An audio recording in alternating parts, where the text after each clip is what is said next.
This week, evil HandBrake for Mac users. The French election included some deception, but not what you think. All your Google Docs could belong to attackers. Dell issues some patches, and Microsoft releases a patch because, well, Tavis, that's why. Jason Wood joins us for expert commentary this week on how ultrasonic beacons can track you via your phone. All that and more on this episode of Hack Naked News. This is Security Weekly, for security professionals, by security professionals.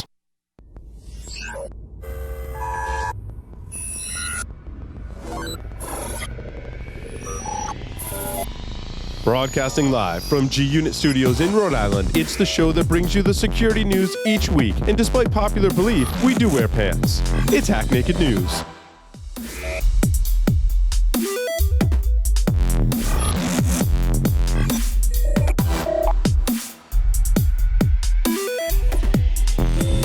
Brought to you by, you have a website, an external presence, employees, an office? Any of these things can be compromised and attacked. How are you defending these assets? Have you penetration tested these public assets? Start 2017 by taking a proactive approach to securing your vulnerable areas. Black Hills Information Security has been helping companies find their weaknesses since 2008. Email consulting@blackhillsinfosec.com and see how they can help you sleep better at night.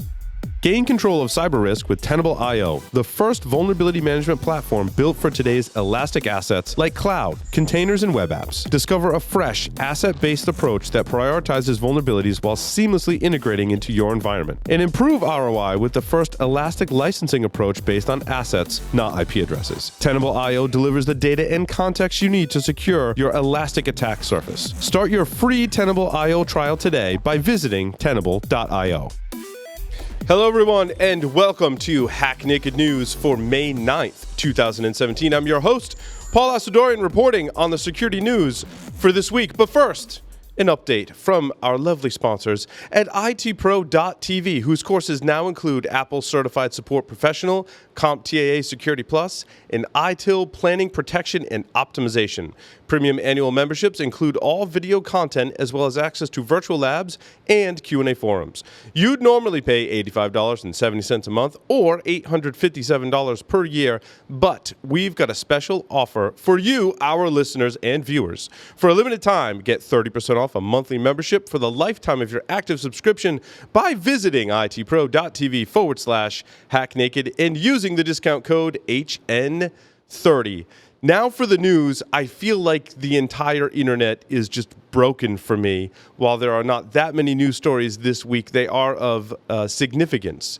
HandBrake has been compromised with Proton spyware. And this type of attack really concerns me in that I download HandBrake, I install it, it asks me for my password, which is then intercepted by the malware, which then steals my entire password vault. So, the handlers of the open source software HandBrake Video Transcoder, which is a great program, by the way, are warning anyone who recently downloaded the Mac version of software that they're likely infected with malware.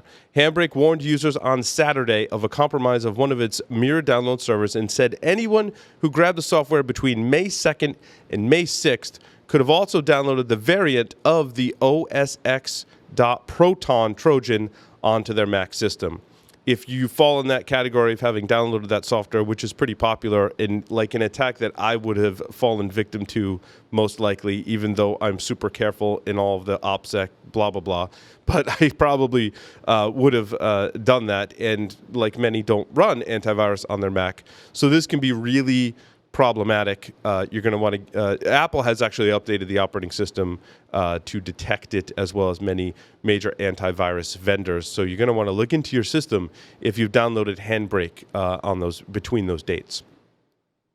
The team for Macron praised for feeding phishing spies Duff info.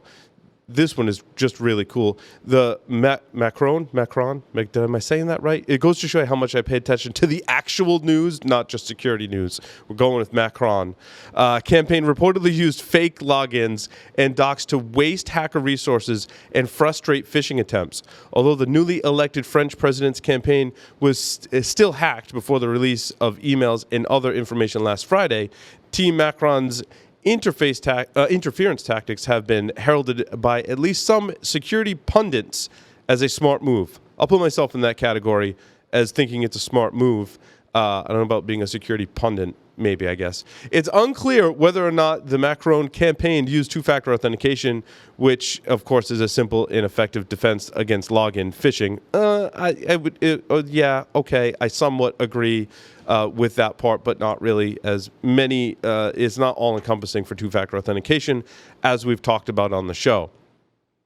Part of the party's strategy was to sign on to the phishing pages that they got and plant bogus information. Hooray for deceptive technologies. All your Google Docs belong to us. That's right. Look out for this phishing campaign based on Google Docs, a widely reported email purporting to be a request to share a Google Docs document. It's actually a well-disguised phishing attack. It directs the user to a lookalike site and grants site access to your Google credentials. If the victim or you click on the prompt, well, I guess if you did and entered your password, you're the victim, to give the site permission to use Google credentials, the phish then harvests all of your contacts' Gmail address book and adds them to a list of targets. So don't click on stuff and be wary of really good phishing attacks. We talked about the Dell Amt vulnerabilities, I believe, last week. Dell has now pledged to patch these vulnerabilities, which is good. Last week, we were screaming to work out which... So Dell, which last week was scrambling to work out which of its systems are affected by Intel's Amt vulnerability, is scrambling to catch up with his peers. Oh, so it's Dell, that released the fixes, is scrambling to catch up with HP, Lenovo, and Fujitsu. In a note published Friday, the company said it would publish firmware fixes for most vulnerable kits. As readers and listeners already know, Intel introduced the bug in 2010, and it turned out that an attacker needed only offer an empty login string to Chipzilla's vPro Amt remote management firmware. So the fix here is for Intel firmware. You have to go to your manufacturer, which if you bought through a reseller, you probably had to go through your reseller to get to Dell, who is still working on releasing fixes. Others have as well. This, as Carlos Perez pointed out on a previous Paul Security Weekly episode, is a really bad vulnerability and can be fairly easily exploited. So you want to keep tabs on this if you fall in the category, especially of having Dell systems in your environment. Microsoft releases an emergency patch for crazy bad Windows zero-day bug, as reported by the Register. Microsoft released a patch rapidly developed to combat a severe zero-day vulnerability discovered only days ago. Late Monday, the Redmond giant issued a security advisory CVE 2017-0290, remote execution flaw impacting the Windows operating system. The security vulnerability was disclosed over the weekend by Google Project Zero experts Natalie Silvanovich and Tavis Ormandi.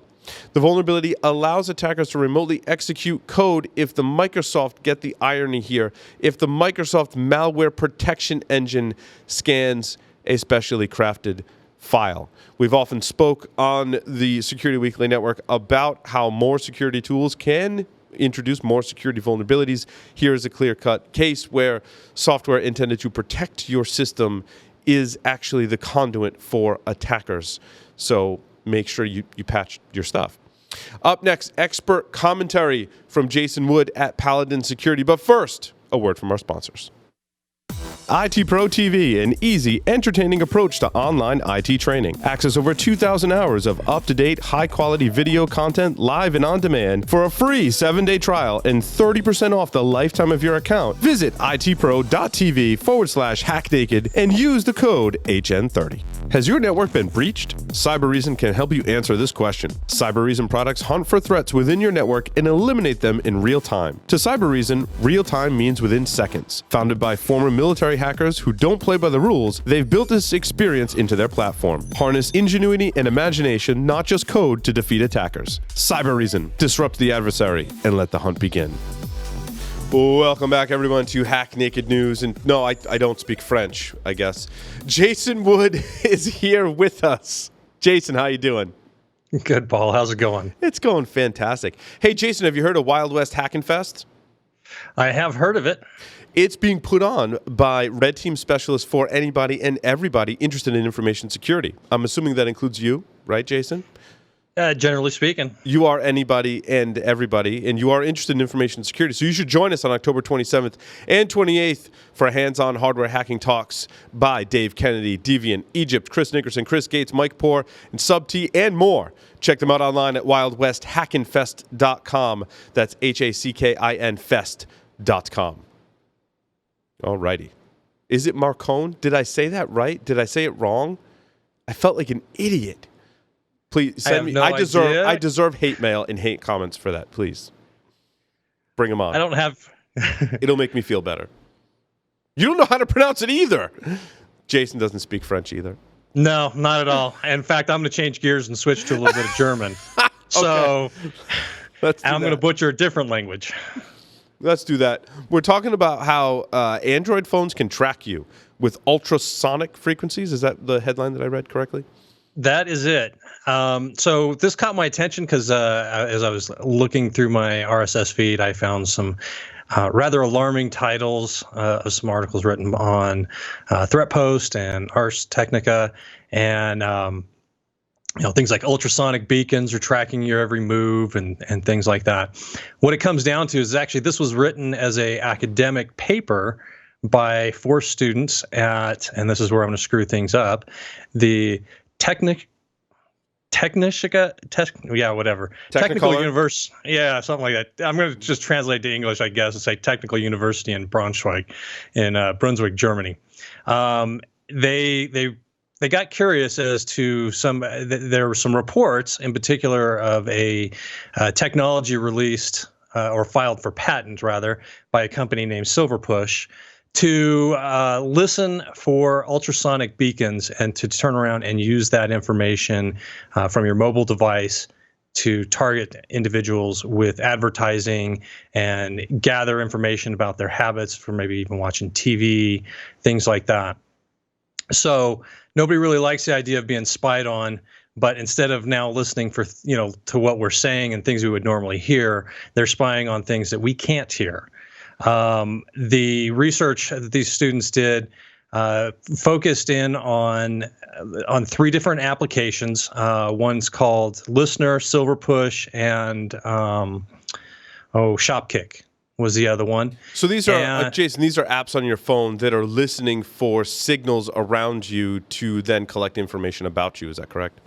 Exactly. Okay. And these are SDKs, actually, that app developers can embed in their applications. Okay. And so what they said was originally when they started looking at this in 2015 through scanning through apps in the Google Play Store, they found, 15 or so apps that were doing this sort of thing. Update now to 2017, they found 234 apps that are doing this. And so, Jason, what they're using the microphone enabling the microphone on the correct. phone? Okay. You install one of these apps and you have some reason or incentive or whatever it is to install it. And the app turns on the microphone and listens into whatever's going on around you. Right. It should theoretically ask you if it you has should permission. see some. Right. Yeah, you should see something in the Google Play Store. It says, hey, by the way, this app is going to access your microphone and all this other stuff, right? But how many people just blow past that? Like, oh, yeah, exactly. Whatever, accept. Yep. I know what I want. This app is telling me I'm going to get this thing. And so people who are installing these applications are talking about, in some cases, one app was, or SDK had been downloaded over 1 million times, or apps that had used one SDK had been downloaded over 1 million times, the other one over 5 million. And they have a couple of different portions of this. One is Shopkick has created an arrangement now with some stores. They went that as you walk into the store, there are speakers broadcasting these ultrasonic beacons. The phone picks it up and says, oh, look at that. The beacons are actually putting out a 4-letter code so that we can determine what location you're at, and then target you with advertising for that store, as well as determining, hey, look, Jason just walked into this shop over here, and so they can start to build a bit of a profile about you. They went into 34 different stores, and I think they found 5 stores that were running this technology in Europe, where they detected it. They also, was it Silverpush? Yeah, Silverpush's patent is built around the idea of, hey, you're sitting at home, you've got this app installed, it's actually listening to things, commercials and things like that on your TV, and is now able to pick up what you're watching, if these shows or commercials are embedded in these beacons in it. Now, they did say that they did not find any beacons at this point being broadcast in commercials or inside of television shows or anything like that. Mm-hmm. One of the questions I had about this, I mean, come on, we're just talking about a phone microphone microphone built into your phone. How good is this really? And they went out and they tested a number of different models of phones, and they actually found out the phones are pretty good at picking up on these beacons. They're very, very accurate with it. They ran 140 hours of audio through these devices, as well as specific tests, and they found that the phones were able to snag that pretty accurately. As you know, Jason, like technology on smartphones has come a long way. Absolutely. I'm just continually impressed by what's on your smartphone, and of course, a lot of research has probably gone into the microphone.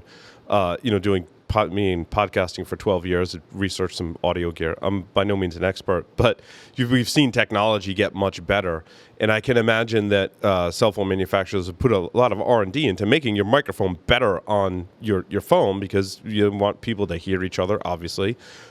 So I can see the microphones being better than people think, especially in a passive listening mode.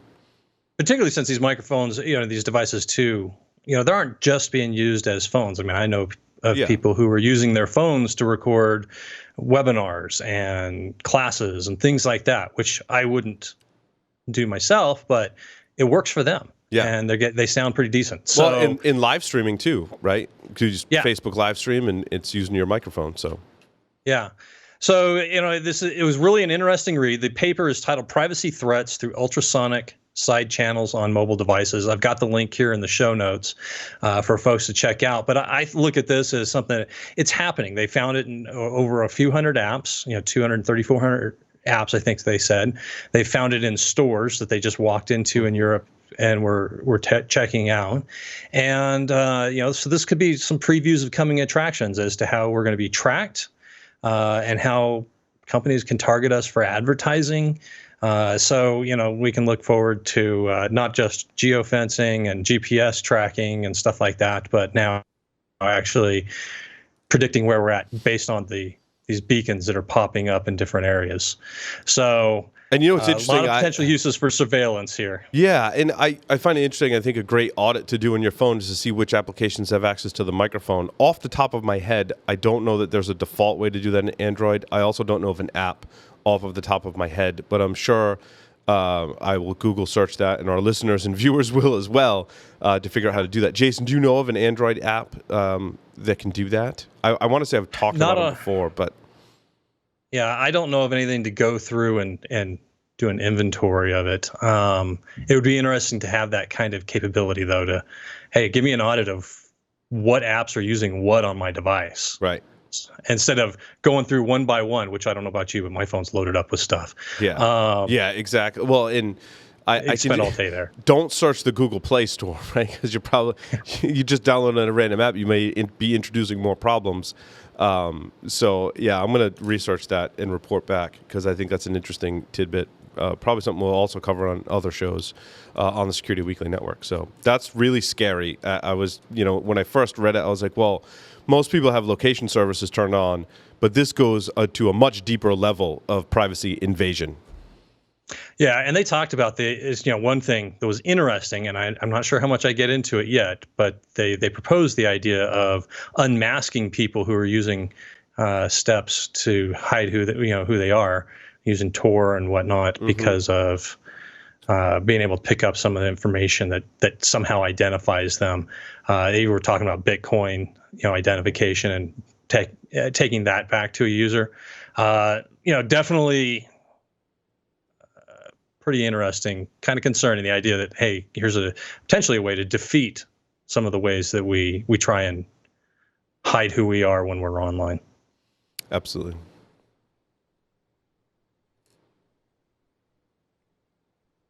It's in the settings. Yes. Good point. Thank you, Riley. And thank you, Jason, for your expert commentary. And thank you, everyone, for listening and watching to this edition of Hack Naked News. See everyone next time.